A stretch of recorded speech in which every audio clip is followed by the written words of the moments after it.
Hello mga sisi! Maulang hapon pala bumungad sa atin ngayon. Ganito na talaga ang panahon natin ngayon, tuwing hapon na nga siya umuulan. Minsan pa nga sa tanghali umuulan na.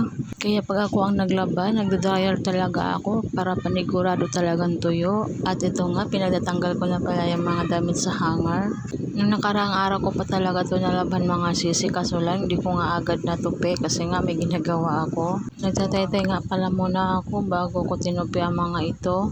Sa akin nga pala gawa lahat. Ako nga naglaba, ako pa magtutupi. Siyempre, ganun talaga pag nanay. At pagkatapos ko palang tanggalin sa mga hanger, pero nagtutupi ko na pala agad kasi ako lang naman ang gagawa din nito.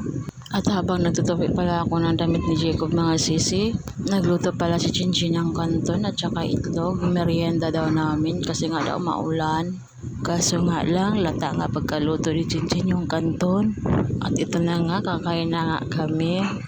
Kain pala tayo mga sisi. Si Jacob pala din, binigyan na lang namin sa mga maliit na lagayan.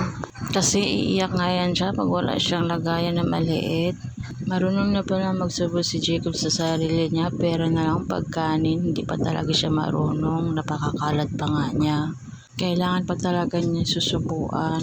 Yung sinandok pala namin sa kanya, hindi naman niya kayang ubusin yan, kaya mapupunta pala yan kay Dochi. At tingnan niyo naman, ang subo ko dito, parang gutom na gutom. Naiinggit lang talaga ako pag nakain si Jinjin ng kanton. At tingnan niyo naman yung lagayan ni Jacob, akala niyo nauubos niya yung pagkain niya. Hindi, nandun sa lapag, nahuhulog. At may pasayaw-sayaw pa nga siyang nalalaman din eh. At pagdating pala ng asawa ko galing nagtinda mga sisi, nagsawsaw nga pala siya agad ng saging. Kasi nga marami pa siyang iitrili ng saging. Sariwa pala lahat ang dumating sa amin ngayon mga sisi. Minsan kasi may mga hinog na.